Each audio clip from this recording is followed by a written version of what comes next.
Tout d'abord, le titre. Mila, c'est l'abréviation de Milato Ba. Pourquoi ce nom? C'est un nom que j'aimais bien. Il sonnait bien à mon oreille. Et puis je trouvais que cette abréviation Mila avait quelques sonorités occidentales. Mais bon, passons. Alors, en ce qui concerne la couverture rustique, il faut savoir que ce livre, je l'ai auto-édité. Et j'ai travaillé avec un infographe. Alors, j'étais assez exigeant parce que je voulais cette clé, je voulais ce fondu sur la couverture, je voulais cette couleur bleue, je voulais ce rouge. Pourquoi? Parce que pour moi, la couverture est un élément de marketing. Parce que ça doit être un livre. Le livre aussi intègre un marché, qui est le marché du livre. Et c'est un marché qui obéit à plusieurs règles.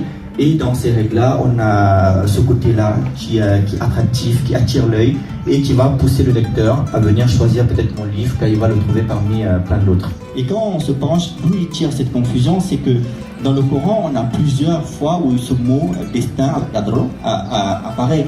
Et effectivement, quand on ne traduit pas le Coran, on peut se prêter à plein de confusions. Par exemple, quand on regarde dans la sourate Al-Qadr, la nuit du destin, on dit à un moment,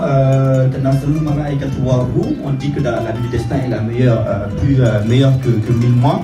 On dit que dans cette nuit-là, il y a les anges, il y a Sayyidina Jibril, l'ange qui descend accompagné d'autres anges. C'est-à-dire qu'ils descendent avec tout ordre de la part de la Seigneur.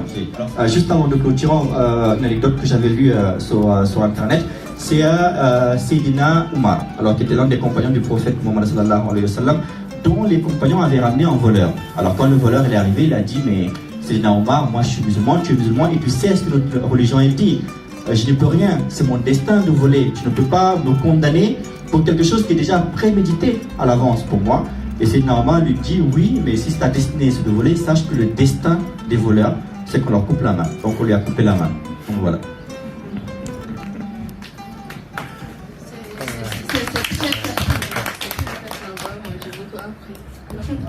Alors oui, moi c'est une thématique que j'ai abordée parce que je trouve qu'elle est assez importante.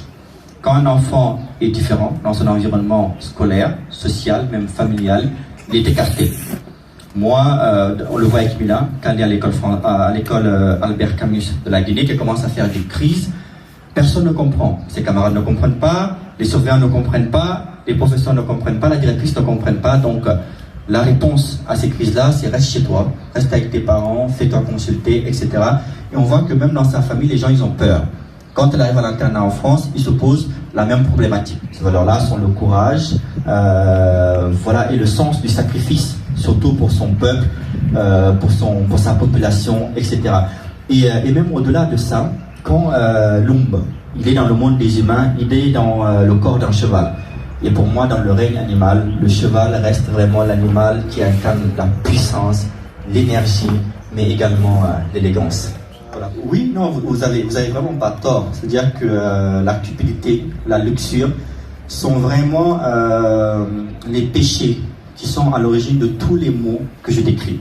Que ce soit dans le premier, le deuxième, ou le troisième, ou le quatrième, c'est la folie des hommes et la course aux richesses qui va amener tous ces mots-là. Et d'ailleurs, la course des richesses, une fois de plus, parce que j'aime bien rattacher toujours la religion à tout, on a une sourate dans le Coran qui s'appelle At-Takasur, qui veut dire la course aux richesses. Et dans cette sourate-là, on dit Al-Haakumut Takasur hatta zurtumul maqabira. C'est-à-dire que la course aux richesses vous distrait jusqu'à ce que vous visitiez vos tombes.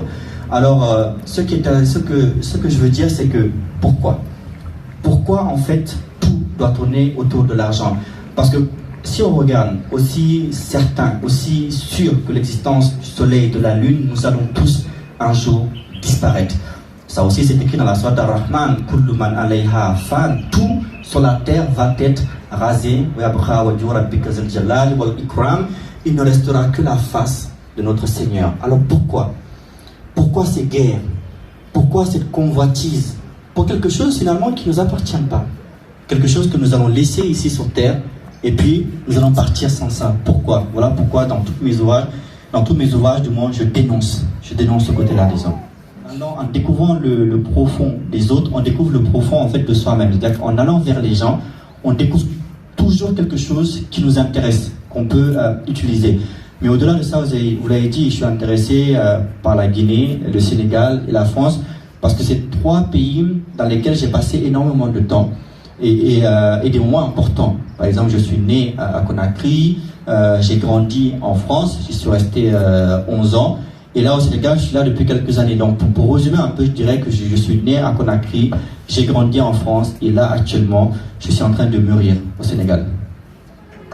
Aussi, comme je l'ai dit tantôt, dans tous vos ouvrages, vous utilisez comme environnement des lieux où vous avez vécu, le nom de personnages que vous avez connus, le caractère de personnes que vous avez côtoyées. Pourquoi?